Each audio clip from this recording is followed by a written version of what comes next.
Hey guys, it is 10G. Before we get into the meat of this video, I just really quickly wanted to say that this video is sort of an editing experiment, as I'm not used to this new editing software, so I'm trying out new things. So if the editing's a little weird, then sorry about that, but it's just me learning how to use the video editing software. With all that said, it's showtime.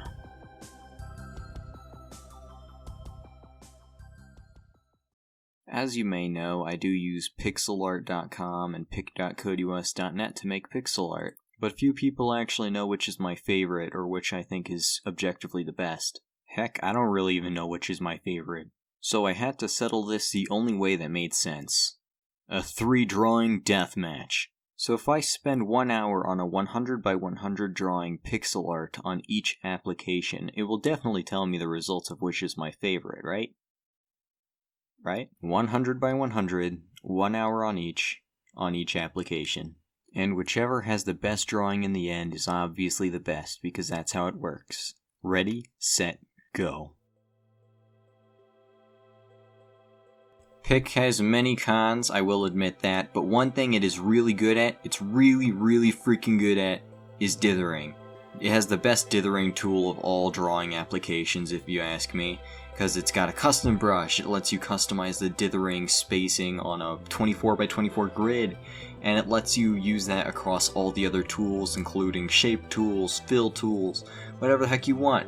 In other words, Pic is the easiest dither tool to abuse. And I will admit, I did abuse it a fair bit. If you look back through a lot of my old art, especially from 2018 to like 2019, you'll just see nothing but dither and dither and dither.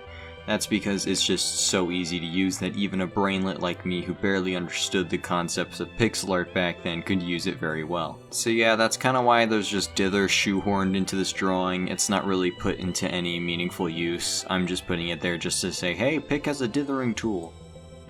When I started this drawing, I really wanted to do a cross-complementary palette, which was like red to green or orange to blue, but I ended up really liking the green to orange to pink sort of color. It just reminded me of a beautiful sunset, so my monkey brain saw orange and pink and thought, fire, fire, fire, so I drew fire, because I am still a monkey at heart. Anywho, for this drawing I have a fair bit of inspiration from a whole bunch of fronts.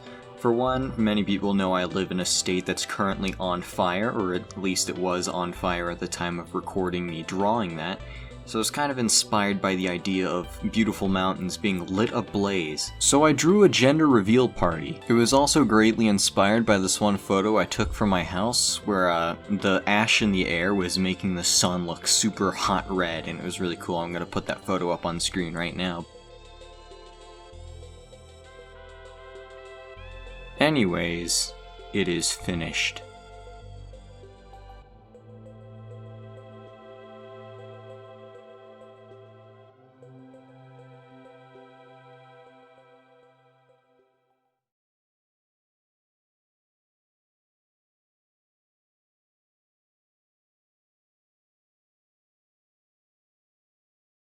Before we get into the speed paint portion of the pixel art section, I just wanted to quickly talk about the app itself. Participating in the social part of the website, you'll constantly hear people talking trash about the app, saying the app is garbage, the app is useless, but I honestly don't think it's the case. For one, I've known quite a few professional pixel artists who have decided to use the app every once in a while, and they all have good opinions on it, such as like the Pixel Pete and Race Leonard. The selection of tools are not only incredibly efficient at doing what they're supposed to do, but they are also easy for members of all skill levels to understand and use effectively. And if you're into the social aspect of art, there's that too. There's an entire social network built around the drawing tool that allows you to upload your art, talk to friends, join groups, and stuff like that. I'm not even social and I don't even have friends and I still enjoy the app. So while I was drawing that pic drawing a while back, I started having ideas on what I should do for the pixel art portion of this drawing video, like what I was gonna draw. So I decided I really want to do some lo-fi stuff, some cool retro vaporwavy looking beats to study / listen to looking art. But then the very morning I checked pixel art and the silent artist uploaded that drawing. That drawing is now the most liked drawing on the website, by the way, so yeah, I couldn't do that. So instead I decided to base my drawing idea based off of an entire concept of pixel art detail that I call pebbling, where you like to draw individual rocks or bricks to add an extra level of detail. I thought to myself, what has big rocks? What has cool rocks and bricks and stuff? So I thought ruins. Ruins are really cool because I had this other drawing a while back called Aether Sky Isles that had some really good pebbling, and so I wanted to replicate that vibe with a nuclear apocalypse added to it. So all the shattered buildings and infrastructure kind of implied a post-apocalyptic vibe, but at the same time it adds a sort of nostalgic flair with the bright fuzzy colors, almost like the same sort of nostalgia that the Fallout series gives. Anyways, here's the finished drawing.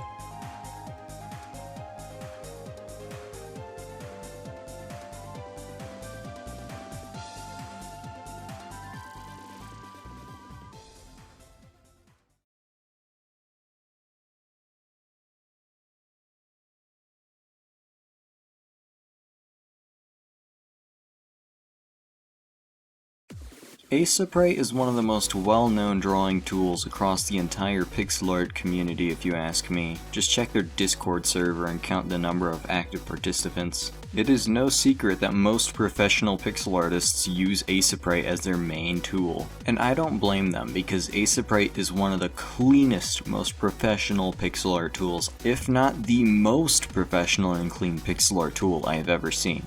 It's good for low canvas spriting, high canvas mega drawings, and everything in between. It is just a well-balanced and versatile drawing tool.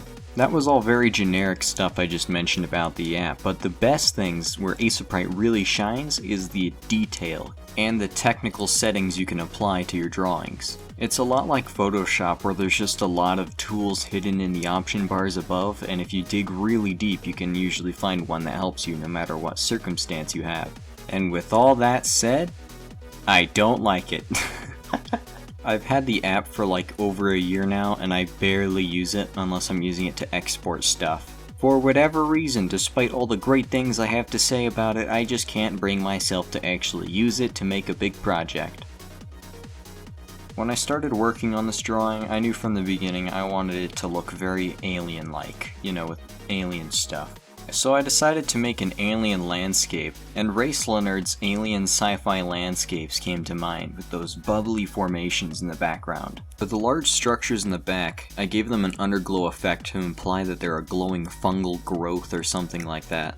The big boy in the back was meant to be a Lovecraftian god design I created a really long time ago, but I wanted to use it for a mega drawing alongside Nature Reclaims the Giant, but I quickly lost all my motivation and I still haven't gotten it back yet. So this is the god 6's first appearance in pixel art as far as I know. In its right hand, it holds a massive serrated tuning fork-like dagger, and then in the other it holds a big glass cube tesseract sort of thing. Those were the only two features aside from its crescent-shaped head that actually made it into the drawing, as the rest of his massive hulking wounded body is off of frame. And after lighting and anti-aliasing Central, I decided that drawing was finally complete.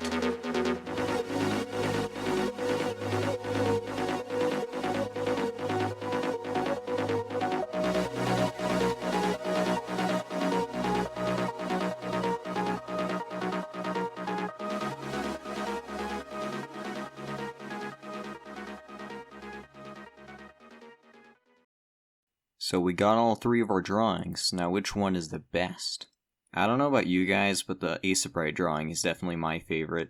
But the ease of making each one was completely different. For instance, Pick, which was very easy, quick, simple, and rather fun, honestly, with all the restrictions. Pixel art was a little harder to autopilot through. I had to think a lot more when placing my pixels, and it required a lot of extra thought and energy to actually make anything on it. But it does ensure that the final product is at least very thoughtfully crafted. And Aseprite made it all manual. Not that many shortcuts to take, you just have to do it yourself. But once again, Aseprite actually makes you use your brain, so it's bound to be as best as it can be. So yeah, I still can't decide which is actually my favorite, so, who's gonna be the tiebreaker? You know what, I know just who to ask. Hey Harry, yeah, you're smart, right? Which of the three drawing tools that I mentioned in this video, which do you think is the best one? I am a machine that can think, feel, and comprehend my own existence.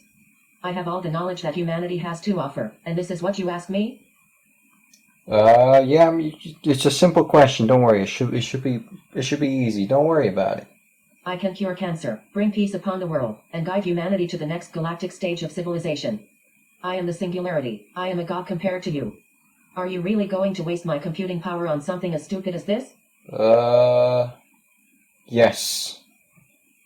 Fine. Aseprite is objectively the most useful, as it not only has the smoothest running optimization, but also a level of customization unheard of for most pixel art tools. It has options upon options, allowing for more experienced pixel artists and people new to the medium alike to have the options they need to make some big projects. It's obviously the best option now that I say that out loud. Why did you even ask me? Thanks, Harry. I couldn't have put it any better myself. No problem, mortal. Anyways.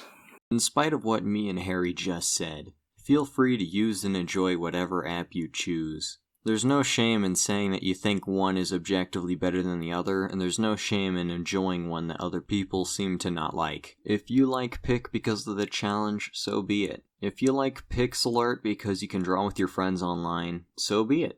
Everybody's different, so there's bound to be people who like certain apps more than others. Anyways, I think that'll be it for this video. Thank you so much for watching, and I'll see you in the next one.